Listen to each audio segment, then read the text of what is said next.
Hello my lovely YouTube family, कैसे हैं आप सब।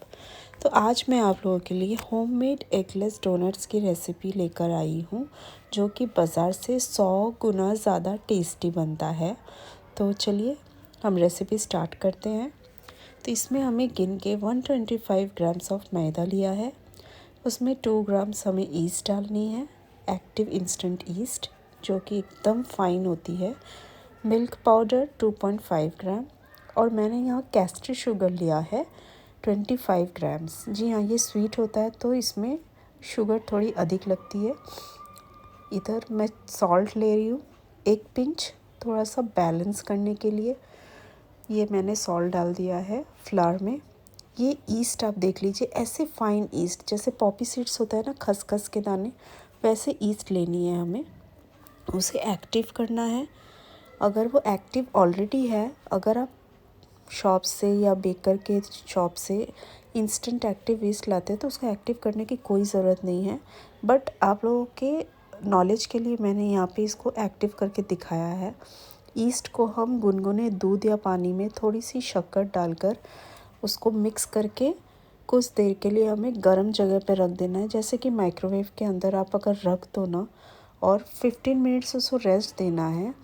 15 मिनट्स बाद आप देखोगे उसमें बबल्स आने स्टार्ट हो गए, ईस्ट फूल के रेडी हो गई है। तो आपको इससे पता चल जाएगा कि आपकी ईस्ट एक्टिव हो चुकी है और वो डेड नहीं है। अगर बहुत दिन रखे हुए हैं वो आप ईस्ट को यूज़ नहीं हुआ है तो बहुत चांसेस होते हैं कि वो डेड हो जाए। तो हम कैसे पता करेंगे कि वो एक्टिव है कि नहीं? तो सिंपली हमें माइक्रो में थोड़ी देर के लिए पानी या दूध को गुनगुना गर्म करना है, उस पर शुगर मिक्स करनी है और ईस्ट डाल देना है और इसको ढककर 15 मिनट्स के लिए रेस्ट देना है।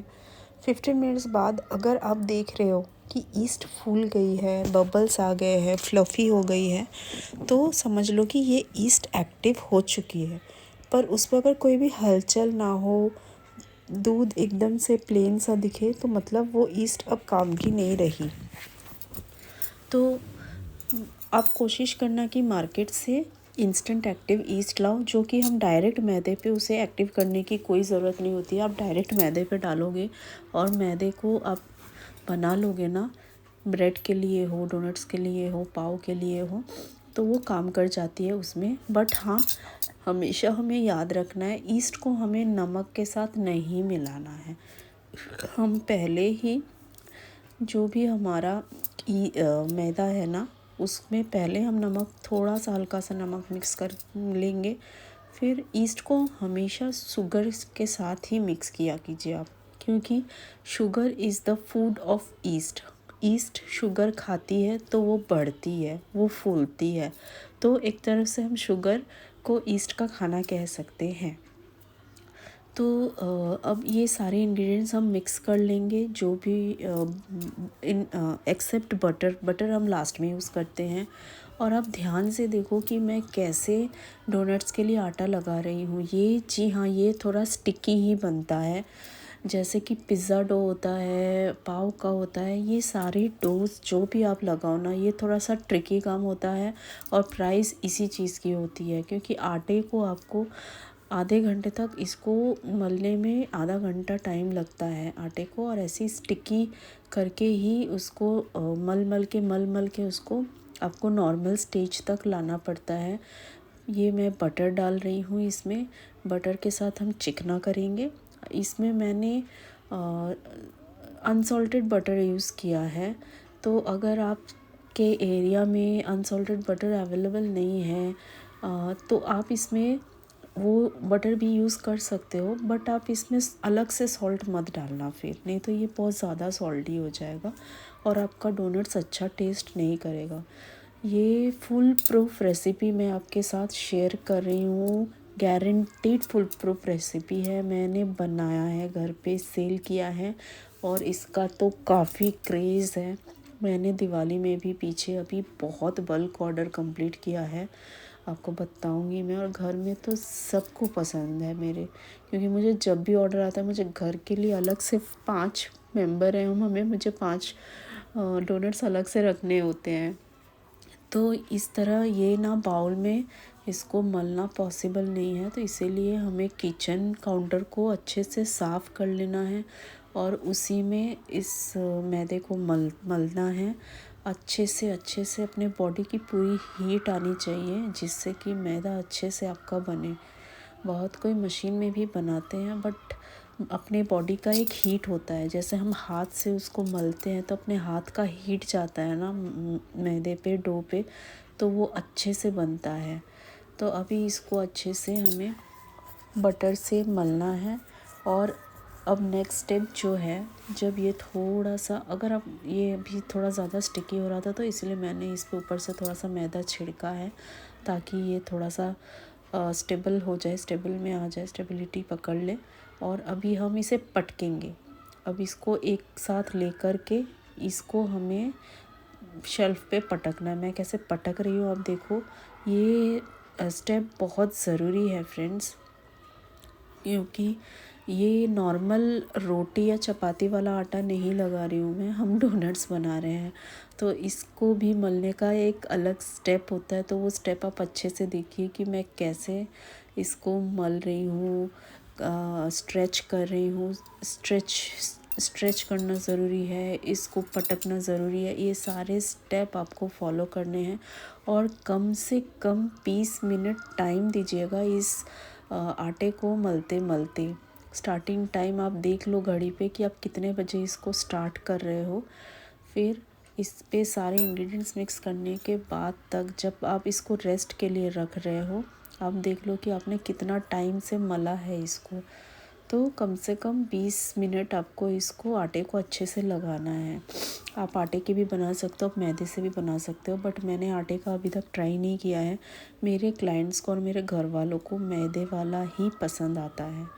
तो अब ये मेरा आटा ऑलमोस्ट बन के रेडी हो गया है और मैंने अच्छे से पटक पटक के इसको तैयार कर लिया है अपने डो को।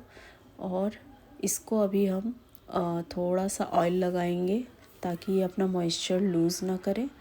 और बाउल में भी थोड़ा सा ना ऑयल लगा के इसको ढक के रखेंगे। कम से कम 1 घंटा आप इसको ढक के रखना है और इसको रेस्ट पे रखना है। और बार बार ये नहीं है कि मेरा आटा फूला है कि नहीं, मेरा मैदा फूला है कि नहीं, ये सब इसका कवर हटा के देखना नहीं है।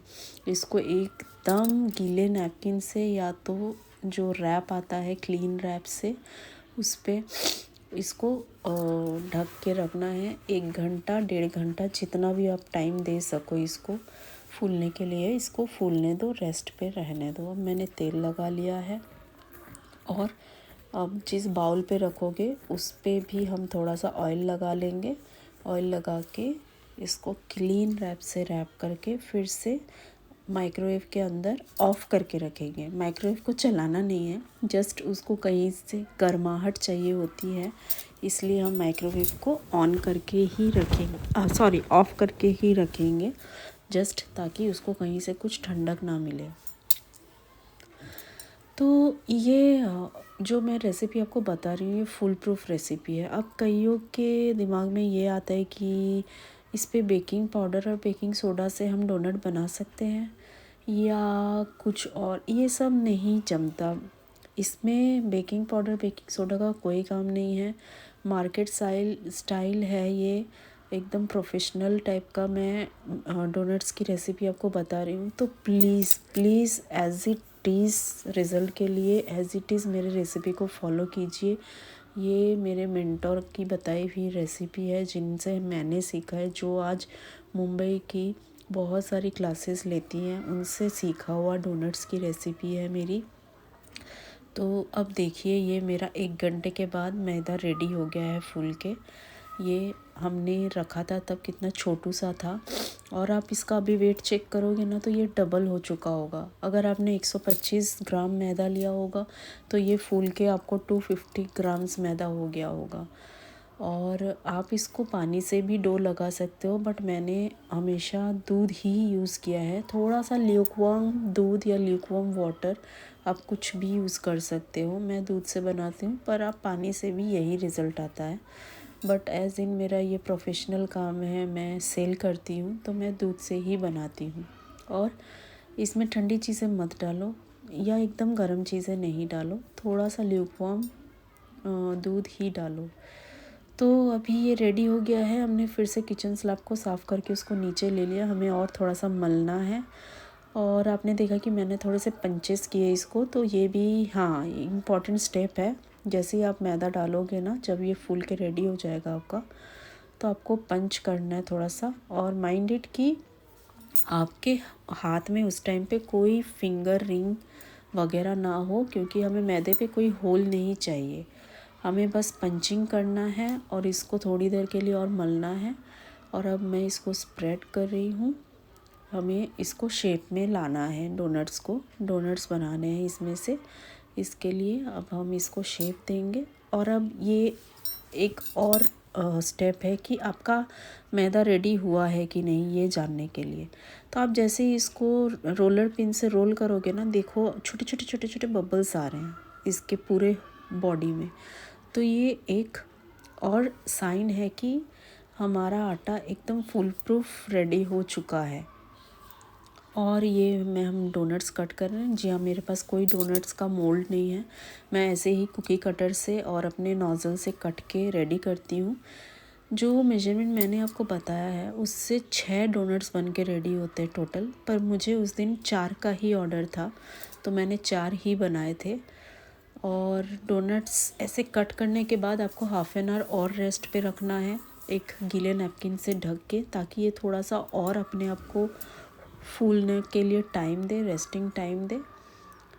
हाँ, आप किसी कटोरी या फिर किसी बॉटल के कैप से भी ये कर सकते हो। ये जुगाड़ वाले काम आप अपने आइडिया से कर सकते हो। मेरा काम है आपको नॉलेज देना, प्रॉपर तरीका बताना। बाकी ये थोड़ा बहुत जो आप फर्स्ट ट्राई करोगे तो घर पे ही ट्राई करोगे, आई नो, घर के लोगों के लिए ये। हाँ जी हाँ, ये बेक्ड भी हो सकता है, बट फ्राइड का ना अलग ही टेस्ट आता है। तो मैं हमेशा फ्राइड वाले ही सेल करती हूँ और बनाती हूँ। बेक मैंने कभी ट्राई नहीं किया है, क्योंकि बेक का ना वो मज़ा नहीं आता है जितना मज़ा फ्राइड का आता है।